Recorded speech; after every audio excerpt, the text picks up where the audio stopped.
Hey guys, welcome back to my channel again this week for another video. We have the first Friday video in a while. We're going to be doing a 5D diamond painting from the lovely people over at inloveartshop.com. There will be a link down in the description where you can purchase this bad boy for yourself. It is a cute little masquerade owl, and the size of this is 40 centimeters by 40 centimeters. I'm pretty sure that's the one that I picked. I'll show you up in the top corner here in a second.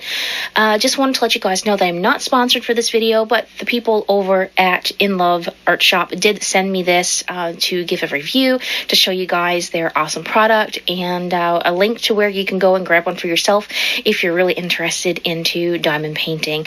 The size, the one that I have, is actually 46 by 46 centimeters up at the top there, and down along the side shows you all the different symbols and colors and what have you for ease to complete the diamond painting. But before we get into that, I'm going to show you what else came with it. So here we have the little green tray where you put your diamonds. You give it a shake, it turns your diamonds over so you can pick them up. This is the diamond drill. It has a piece on both ends for picking up the diamonds. It also comes with a few extra little baggies here. You will never have enough, so just have a few extra on hand of your own. Some little Ziploc baggies will do. I kind of work all over the place, so I tend to need more bags than required.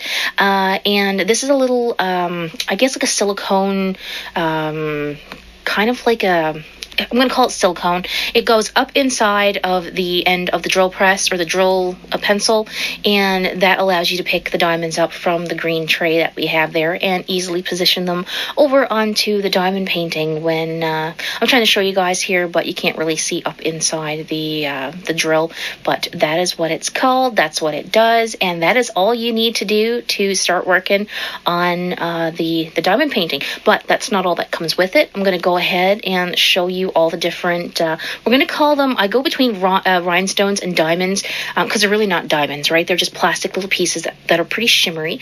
But these are all the colors that do happen to come with this particular diamond painting. Some there are less colors, some there are more colors. Some have multiple bags of the same color in the package, so make sure you look out for that.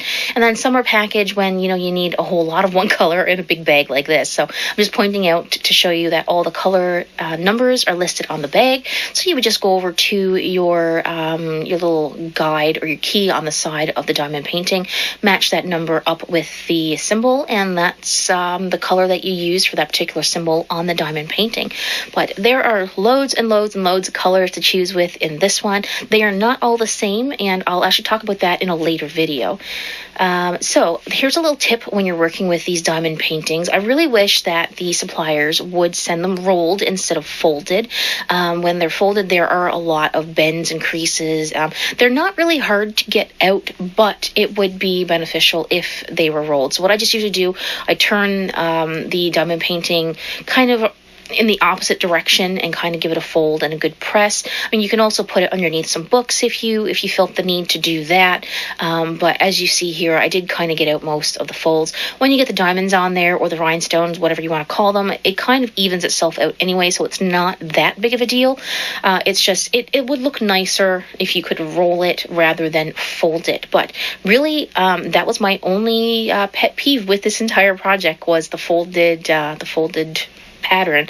So as you saw in the first little bit of the video there, I was sticking my fingers onto all the little symbols that let you know that there is a glue on there, and that's where you're going to stick the little diamonds or rhinestones. You'll have to forgive the shakiness of my camera there, because I am currently recording everything using my cell phone on a tripod that sits in front of me. So while I was shaking the diamonds here to position them in the little tray to pick them up, I kind of knocked over the camera. But anyhow, let's get back into this. So I'm not going to show this entire video is not of me doing this, because initially, if you were to sit down and watch this, it would go on for days and days and days and days. This is a great project if you want to pass some time, great project if you're stressed and you need to zone out, because I tell you, when you sit down and you do these, you zone out pretty good. I'm just trying to show you there about picking up the rhinestones in the top portion of the drill, but it doesn't really work out for me. You have to put some of the glue or the little silicone pieces up at the top, and I think I'll go ahead and show you this again a little bit in the future. Now, keep in mind, I'm doing this voiceover 3 weeks after I started this, because I did do a time lapse of after a couple of clips here of me showing you what it looks like after each day that I do it, because this is kind of it's sped up just slightly, but the first little bit that I did kind of took me a couple of hours. So if you're doing it in real time, a piece this size can take you upwards into 3 weeks if you're not doing it every day. Luckily, I had a little bit of help, I'm not going to lie. I did pass it off to my father, actually, who sat down and worked on this for a couple of hours for me closer to the top, because I wanted to get this video done and out, because this company has been working with me for a little over a month now, and I just want to be I wanted to get this done in a timely manner. Now, if I were doing this on my own, I would not have done it so quickly, but I did spend a significant amount of time sitting down and doing this, but I enjoyed it. That's the one thing about it. Here I'm just trying to show you about picking up the 3 pieces at once. I don't really like this method because you still have to go in and situate them again after, like kind of move them around. And just to let you guys know that if you're doing one of these, you can lift the diamonds up and replace them or reposition them, I'm trying to say. So it's really it's not that difficult to move them around. Of course, the more you move them around, the less of the glue that's actually going to be on the pattern itself. So this company, In Love, I keep getting it mixed up, inloveartshop.com. They have more than this one particular pattern. They have lots of different patterns, lots of different sizes. So I definitely think you should go over and have a look at their website. And they have other things over there as well, pertaining to, like, I think they do some stamping and whatnot, so they have a few other products as well. So I want to get into the pros and cons of this particular item. I did not find any cons with this particular piece other than the folding of the item. Like I said, it would be really, really great if it could be rolled. I've done many diamond paintings in the past where I've gotten beads that weren't the right color, or not beads, but rhinestones or the diamonds. They weren't the right color. They were stuck together. They were fused together. Couldn't get them apart. I had to fight. There's been times where I didn't have enough of one color and I had to go back to a previous project and take some of the diamonds, rhinestones, what have you, from there just to finish it. I did not have that problem with this piece. There were plenty of the rhinestone / diamond pieces to go around, and I did panic for one moment where I thought I ran out, but it was because I didn't sort them out properly and there was another little package in there. But everything stuck the way it was supposed to on the pattern. There was a little bit an excessive amount of the glue on one side, and towards the end you could see a lot of my sweater or whatever I was wearing at the time sticking to it.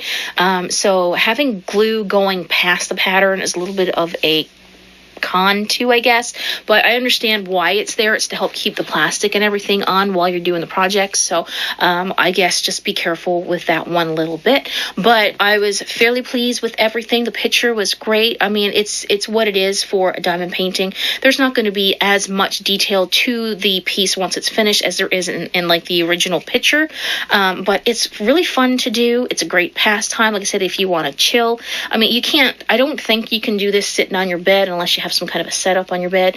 But if you're sitting down watching TV and you have a table nearby, or like I said, if you just want to have some mindless activity to do that take your mind off things. And it really helped out because the past month has been very stressful for me, and by sitting down and doing this an hour or two in the evenings, it kind of did help. So if you're one of those people that have a lot of stress in your life, then definitely check out the diamond painting. So coming up after this, this is really the only section where it's this played out, where I'm showing you almost in real time. All right, guys, so here is some time-lapse videos of me working on this piece.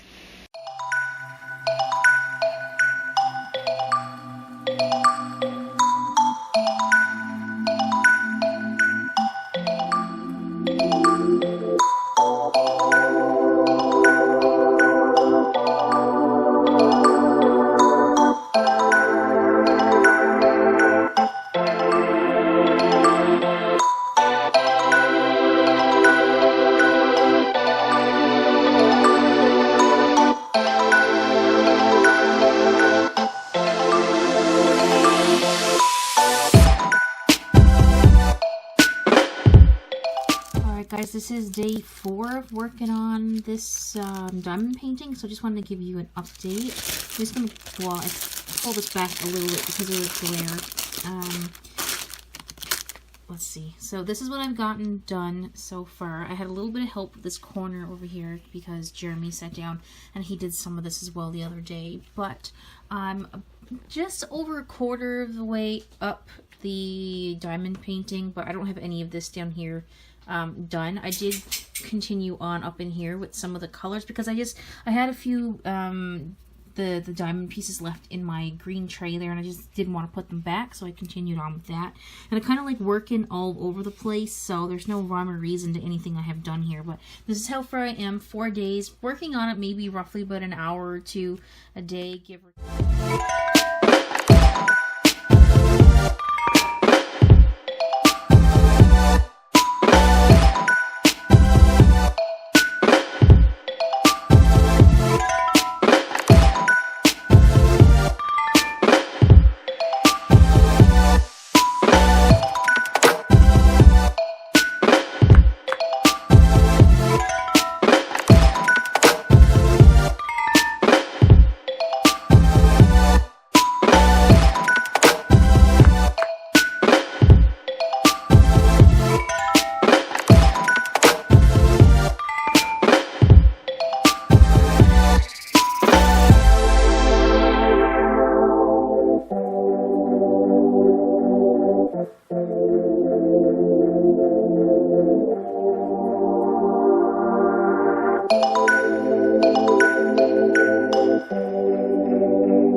And there you have it, guys. I'm doing a slow motion here so you can see the entire piece.